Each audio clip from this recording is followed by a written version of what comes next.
আমি সেদিন ভুল করেছিলাম নাকি আমি আজকে তোমার সাফাই শোনা সত্ত্বেও ভুল করছি আমি সত্যিই জানি না। সময় নষ্ট করতে পারবো না। পরের বার কোর্টে দেখা হবে কাকুন। বাই। দাঁড়ান,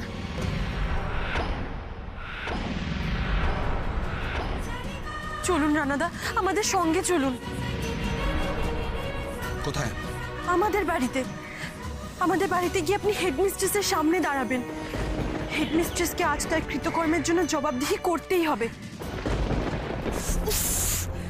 এত দূর এসে এভাবে ধরা পড়ে যাব জীবনে ভাবিনি। সবকিছু হয়েছে ওই রাধার অতি চালাকের জন্য। ভগবান জানে এখন ওরা তাদের সাথে কি করছে। আমার কাছে তো ফোনটাও নেই যে একবার ফোন করব দাদাকে। আচ্ছা আচ্ছা, ওরা ওরা কাকুনের সাথে দাদার দেখা করিয়ে দেবে না তো? কাকুনকে আবার দাদাকে ভুলিয়ে, ছলে বলে ভুলিয়ে যদি দাদার মন পাল্টে দেয়। রাধাকৃষ্ণ ঘরে নেই, কাকুনও কি হলো? যারার ঘর এরকম বাইরে থেকে বন্ধ পেল?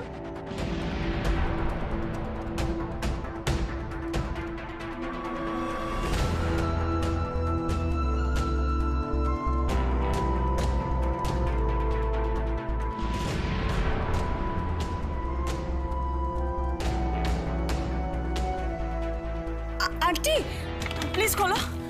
বেবি, কে তোমায় আটকালো? ও, তার মানে শোভা ব্যানার্জি এখনো সত্যিটা জানে না। আমাকে এই সুযোগেই পালাতে হবে। কি হলো সারা? কে তোমাকে আটকেছে এভাবে ঘরে? জানি না আন্টি, আমি ঘুমোচ্ছিলাম।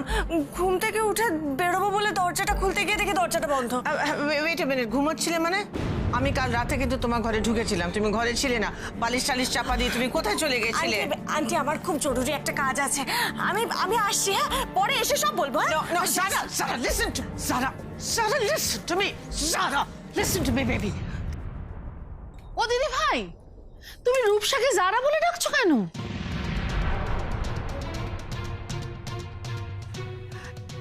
এই রমলা, তুমি কি কানে কম শুনছো আজকাল? হ্যাঁ, কিন্তু দিদি ভাই আমি তো এই একই কথা শুনলাম।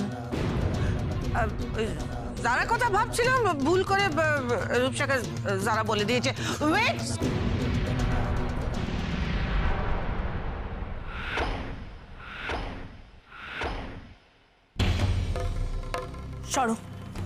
সরো, আমার রাস্তা ছাড়ো, আমায় যেতে দাও।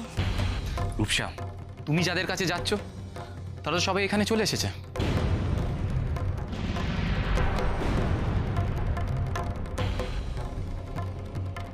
দেখা করবে তাদের সাথে? দাঁড়াও, এক্ষুনি ডাকছি। কাকন্দি,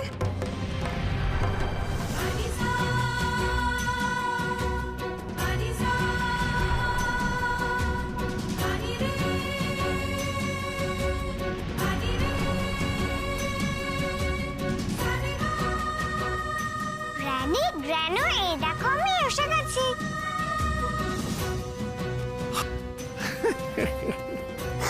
আমার নিনি সোনা, নিনিমা, তুমি এসে গেছো? হ্যাঁ, তোমার শরীর ভালো আছে তো? তোমার কোনো কষ্ট হচ্ছে না তো? নিনি আমার সোনা বাবা। আচ্ছা, তুমি এতদিন ছিলে না, জানো আমাদের কত কষ্ট হয়েছে। আমরা খুব মিস করেছি তোমাকে। ওই তুমি ভালো আছো? জানো তুমি ছিলে না, আমার মনে হচ্ছিল কি বাড়ির সব কটা আলো নিভে গেছে।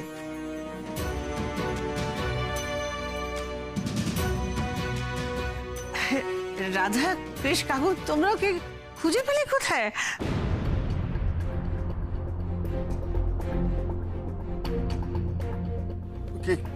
কে কিডন্যাপ করেছিল ওকে?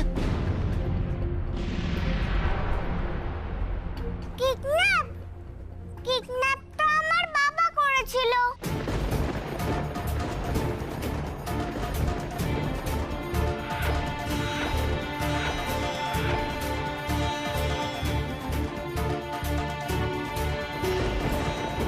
বাবা?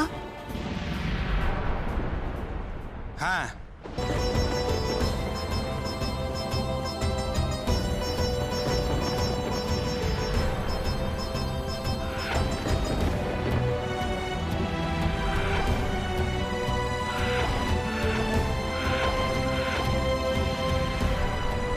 আমি নিনির বাবা রণজয় সান্যাল।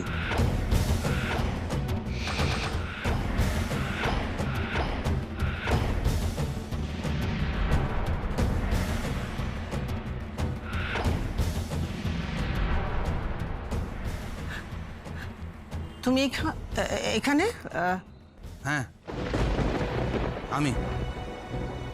আপনি কি ভেবেছিলেন আমি সারা জীবন আমেরিকার জেলে পচে মরবো? জেলে পচে মরবে মানে? তুমি কি বলছো? আমি তো কিছুই বুঝতে পারছি না।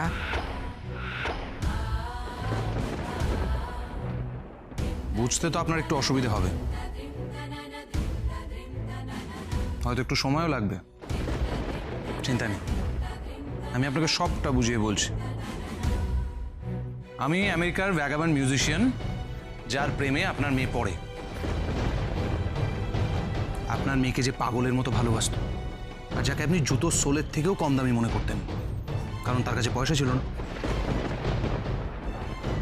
কিন্তু আজ আমি রানা নই, আমি বিজনেস টাইকুন রণজয় সান্যাল।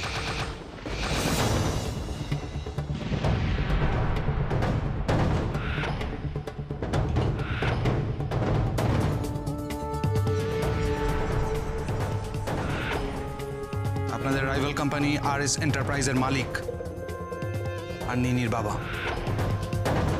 টাকার অহংকারে একদিন আমাকে মানুষ বলে মনে করেননি আপনারা।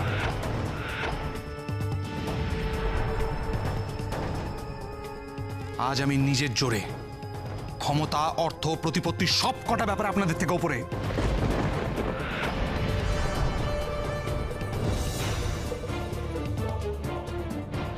কিন্তু শোভা ব্যানার্জি,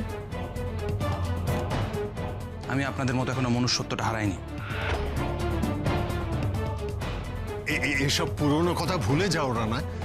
শিউলি, রমলা, তোমরা দাঁড়িয়ে দেখছো কি? এতদিন পরে আমাদের জামাই এ বাড়িতে এসছে, তোমরা বরণ করবে না? বাবা, আপনারা তো দারুণ অদ্ভুত মানুষ।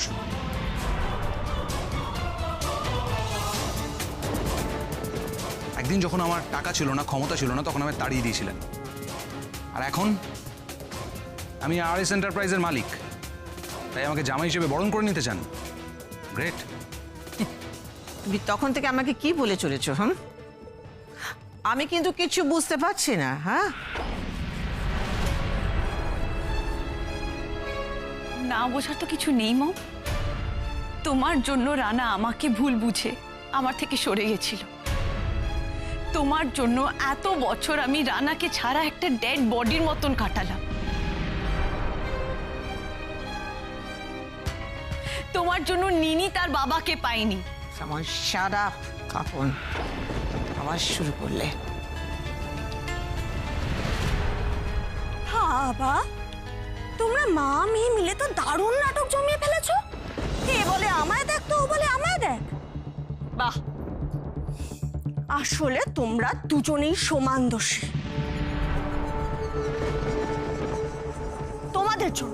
তোমাদের জন্য আমার দাদার জীবনটা শেষ হয়ে গেছে।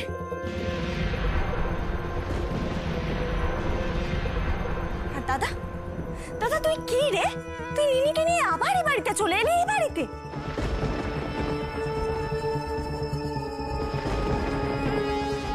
আমাদের তো উচিত ছিল নিনিকে এখান থেকে নিয়ে বিদেশে চলে যাওয়া।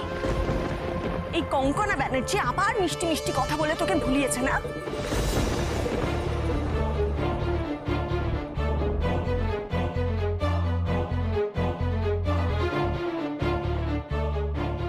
দাদা, এই মেয়েটা রানাকে বারবার দাদা বলছে, মানে ও রানার বোন। প্লাস্টিক সার্জারি করা যারা নয়। ও নো, যারা তাহলে আমাকে মিথ্যে বললো, ডাবল ক্রস করলো আমায়। বাট ভাই, কেন?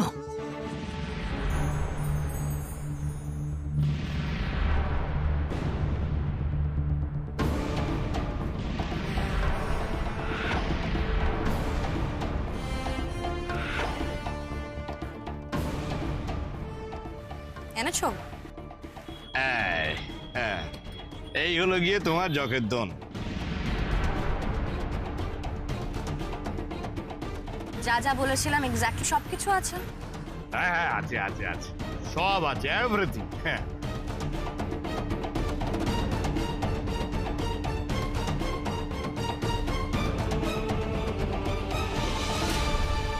না, আমি দেখো এই জান হাতে নিয়ে তোমার জন্য এত বড়টা কাজ করে দিলাম দিলাম তো এর জন্য তো আমার একটু কিছু চাই। হ্যাঁ না মানে মানে সেরকম কিছু না, মানে মানে আমি চাই যে আমি, আমার ছেলে, আমার স্ত্রী, তাদের ভবিষ্যতে যেন সুরক্ষিত থাকে। হ্যাঁ অবভিয়াসলি দিব্য আঙ্কেল। তুমি তোমারটা বুঝে নেবে, আমি আমারটা বুঝে নেবো, simple. By the way, your gift 50 lakhs.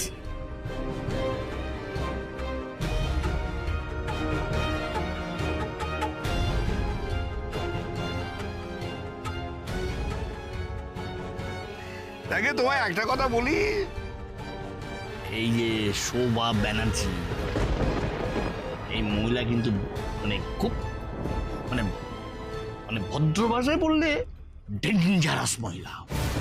জানি জানি শোভা ব্যানার্জি কি জিনিস সেটা আমি জানি আঙ্কেল। দেখো তুমি আমার এত বড় একটা কাজ করে দিলে তার জন্য I am really very happy, আর তার পুরস্কারও তুমি পেয়ে গেছো, রাইট? এরপর কি হবে বলো তো? ব্যানার্জি ফ্যামিলির কাছ থেকে দুটো জিনিস সরে যাবে, পায়ের তলার মাটি আর মাথার উপরের ছাদটা।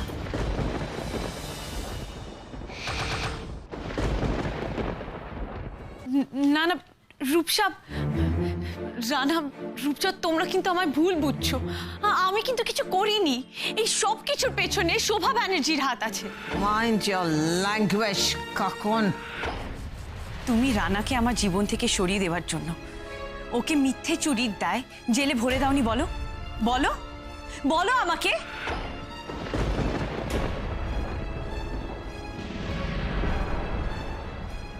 তোমরা তখন থেকে জেল হেফাজত আমি করেছি সব কি বলছো? আমি কেন রানাকে জেলে ভরতে যাব? তুমি তো জানো কাকন, রানা নিজে উদা হয়ে গেছিল। কারণ রানা আমাকে পাগলের মতন ভালোবাসতো। মা, ভালোবাসতো কেন বলছি, রানা আমাকে আজও খুব ভালোবাসে। একটা ঠুনকো কারণের জন্য ও আমাকে ছেড়ে চলে যেতে পারে না। আমাকে ফিরিয়ে আনার জন্য ও যেদিন আমাদের বাড়িতে এসেছিল সেদিন তুমি ওকে একটা মিথ্যে চুরির অভিযোগে জেলে ভরে দিয়েছিলে।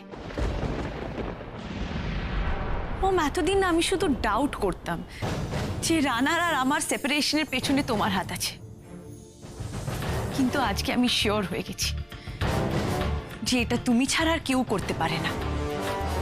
তুমি এটা কি করে করতে পারলে মা? শুধুমাত্র নিজের পাওয়ারটাকে বজায় রাখার জন্য তুমি তোমার নিজের মেয়ের জীবনটাকে নষ্ট করে দিলে। এটা তুমি কেন করলে? তুমি তোমার মেয়ের কথা একবারও ভাবলে না? ছি ছি শোভা, ছি, তুমি তুমি এই কাজটা করলে কি করে? আমার তো ভাবতেই লজ্জা করছে যে আমি এতদিন যার সঙ্গে ঘর করেছি সেই মানুষটাই নিজের মেয়ের সংসার ভেঙেছে।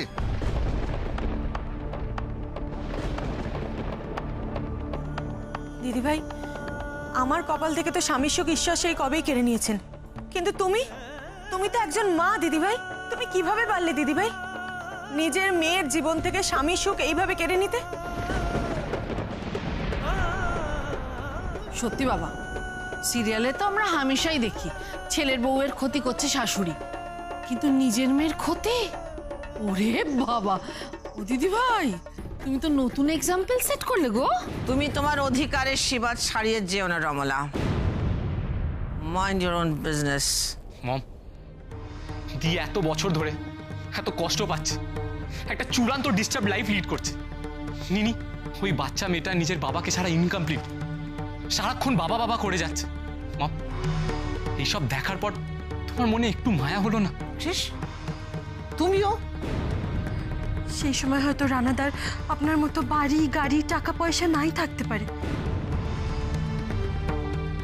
কিন্তু আমি এটুকু জানি কাকন্দিকে সুখী রাখার মতো ঐশ্বর্য ছিল রানাদার কাছে। আপনি ভেবেছিলেন কাকন্দি আপনার টাকা পয়সা প্রতিপত্তির মধ্যে থাকলে হয়তো আরো বেশি ভালো থাকবে, কিন্তু পেরেছেন কাকন্দিকে ভালো রাখতে? উল্টে কাকন্দি এতদিন রানাদাকে ছাড়া মরে মরে বেঁচে ছিল।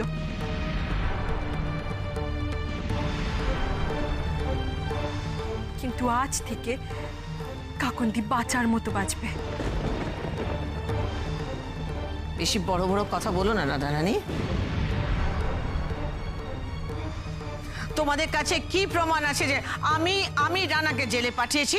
আমার কোনো প্রমাণের দরকার নেই মা। রানার মুখের কথাটাই যথেষ্ট। কেন তুমি আমার জীবনের সাথে ছিনিমিনি খেললে মা? কেন খেললে বলো?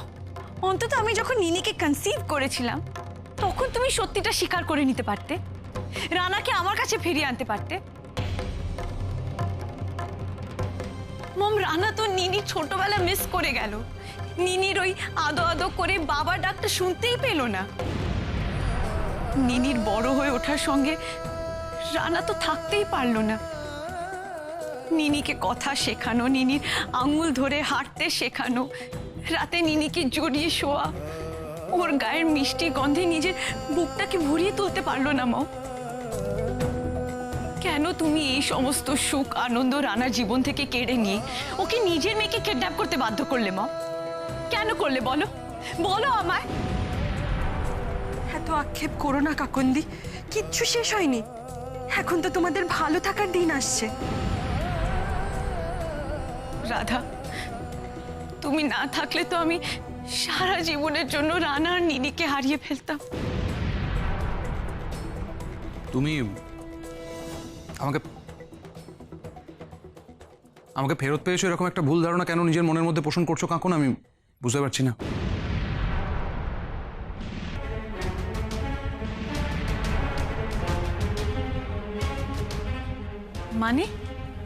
মানে এই গোটা ঘটনাটা, এই গোটা ষড়যন্ত্রটা যে শোভা ব্যানার্জি একা করেছিলেন, তুমি যেতে ইনভলভ নও সেটা উনি একবারও নিজে মুখে বলেননি।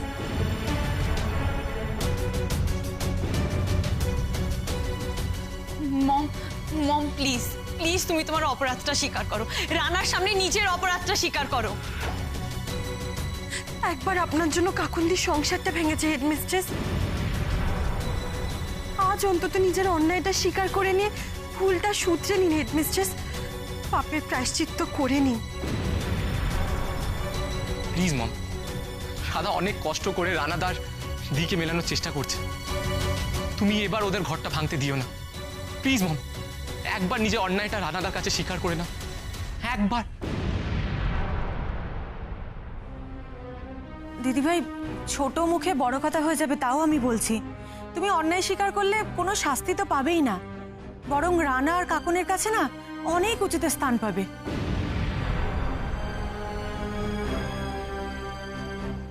আমি তো জানতাম শোভা ব্যানার্জি আর যাই হোক ভীতু নয়, সৎ সাহস তার আছে অন্যায়টা স্বীকার করে নেওয়ার মতো। তুমি কার জন্য এসব করছো শোভা? কার জন্যে? নিজের মেয়ের সংসারটা বাঁচানোর জন্যে তো? তোমার নিজের মেয়ের সংসারের চেয়ে তোমার কাছে নিজের অহংটা বড় হলো। আমি তো বলছি আমি কিছু করিনি, আমি করিনি কিছু। আপনার চরিত্রের সঙ্গে তো এই কাপা কাপা গলাটা ঠিক যায় না হেডমিস্ট্রেস। রানাদার কষ্টটা আর কেউ অনুভব করতে পারুক চাই না পারুক, আমি পারি। কারণ এ বাড়িতে এসে তো আমিও সেই একই ব্যবহার পেয়েছিলাম। আপনি তো আমি গরিব বলে আমাকেও গুমরাম থেকে আলাদা করে দেওয়ার চেষ্টা করেছিলেন। কেন? আমরা গরিব বলে কি আমাদের মন নেই? আমাদের ভালোবাসার অধিকার নেই?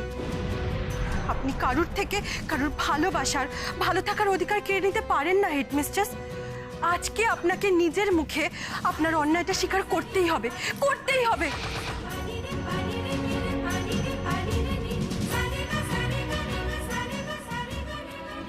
না, রাধা যেভাবে এগোচ্ছে তাতে আমি যে ওকে বিষ খাইয়েছি সে কথা কাউকে বলে দেবে না তো? একটা একটা কথা স্পষ্ট করে শুনে নাও শোভা, আজ যদি তুমি কাকনের সংসারটা জুড়তে না পারো, ওকে ওর স্বামীর কাছে ফিরিয়ে দিতে না পারো, তাহলে কিন্তু তুমি তোমার স্বামীকে হারাবে।